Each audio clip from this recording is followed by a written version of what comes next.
ETI Chapter 16, Spinal Cord Injuries of Neurologic Disorders section.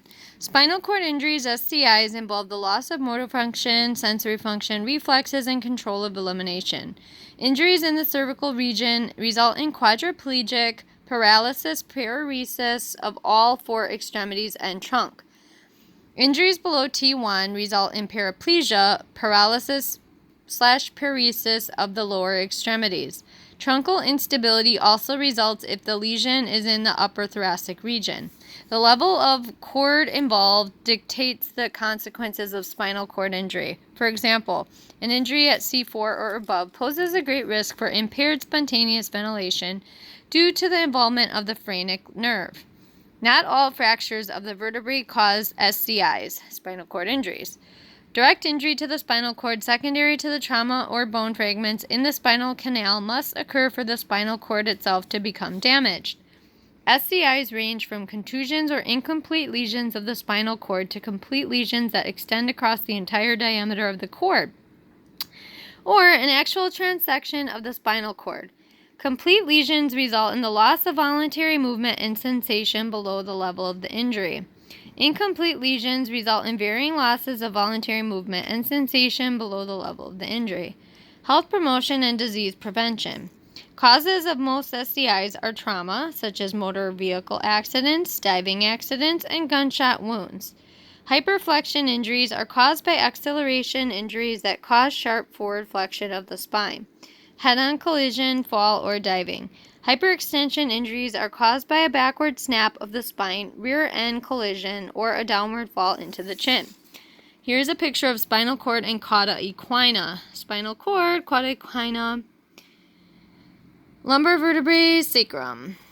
Assessment. Risk factors. High-risk activities, extreme sports or high-speed driving, participation in import sports, football or diving, acts of violence, gunshot and knife wounds, substance abuse, disease, metastatic cancer or arthritis of the spine, falls, especially in older adults.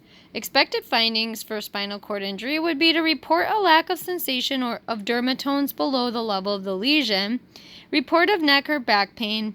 Physical assessment findings include inability to feel light touch when touched by a cotton ball, inability to discriminate between sharp and dull when touched with a safety pin or other sharp objects, and inability to discriminate between hot and cold when touched with containers of hot and cold water. Absent steep tendon reflexes.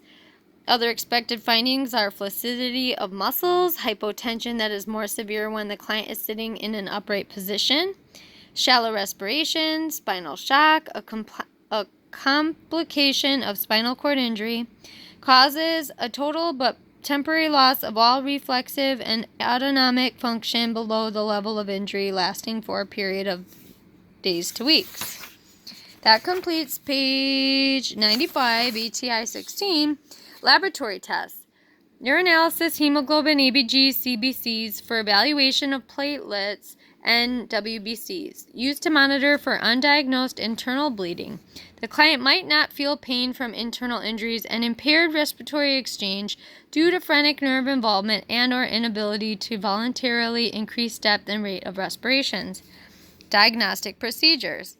X-rays, magnetic resonance imaging MRI, and computed tomography CT imaging, computed axial tomography CAT scan, can be used to assess the extent of the damage and the location of blood and bone fragments. Patient-centered care, nursing care for respiratory status. Monitoring respiratory status is the first priority. Involuntary respirations can be affected due to a lesion at or above the phrenic nerve or swelling from a lesion immediately below C4. Lesions in the cervical or upper thoracic area will also impair voluntary movement of muscles used in respiration. Increase in depth or rate. Provide oxygen and suction as needed. Assist with intubation and mechanical ventilation if necessary. Assist the client to cough by applying abdominal pressure when attempting to cough. Teach the client about incentive spirometer use and encourage the client to perform coughing and deep breathing regularly. Tissue perfusion, nursing care. Tissue perfusion Neurogenic shock, which is a complication of spinal trauma, causes a sudden loss of communication within the sympathetic nervous system that maintains the normal muscle tone in blood vessel walls. Neurogenic shock can occur within 24 hours of a spinal cord injury, resulting in peripheral vasodilation that leads to venous pooling in the extremities, a drop in cardiac output and heart rate, and a life-threatening decrease in blood pressure. This complication can last for several days to weeks. Ensure proper positioning of the client by stabilizing the spinal cord and following an injury. Monitor for hypotension, bradycardia, dependent edema, and loss of temperature regulation, abrupt onset of fever, which are common manifestations. We're discussing neurogenic shock. Clients who experience neurogenic shock are at greater risk for development of venous thromboembolism, VTE. Monitor for manifestations of VTE, swelling of extremity, absence and decreased pulses, and areas of warmth and or tenderness. The client might be on anticoagulants to prevent development of lower extremity thrombi.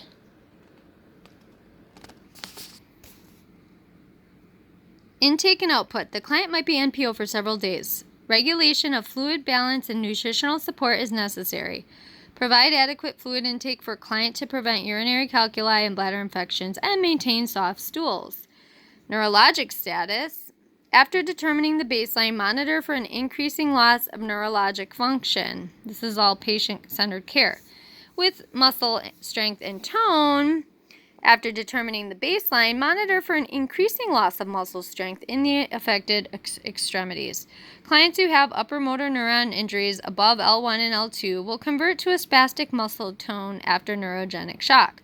Clients who have lower motor neuron injuries below L1 and L2 will convert to a flaccid type of paralysis. Because most lower motor neuron lesions involve the cauda equina, the motor and sensory deficits can be patchy, which some areas of innervation and others without. Encourage active range of motion exercises when possible, and assist with passive ROM if the client lacks all motor function. Muscle spasticity can be so severe that clients develop pressure injuries, which can make sitting in a wheelchair very difficult. Muscle spasms can be painful for some clients, while others do not feel pain. With mobility, clients who have complete injuries will not regain mobility. Clients who have incomplete injuries can regain some function that will allow mobility with various types of braces. However, functional mobility can still be at best attained through the use of a wheelchair. When in an upright position, clients with high levels of spinal cord injury may experience postural hypotension. Transferring the client to a wheelchair should occur in stages. Raise the head of the bed and be ready to lower the angle if the client reports dizziness. Transfer the client into a reclining wheelchair with the back of the wheelchair reclined. Be ready to lock and lean the wheelchair back onto the knee to a fully reclined position if the client reports dizziness after the transfer. Do not attempt to return the client to bed. Sensation. The amount of sensation lost depends on whether the lesion is complete or incomplete. Take care to prevent skin breakdown in both the bed and wheelchair. Various types of foam and air mattresses are available for beds and wheelchairs. This completes page 96 of Chapter 16, Spinal Cord Injury.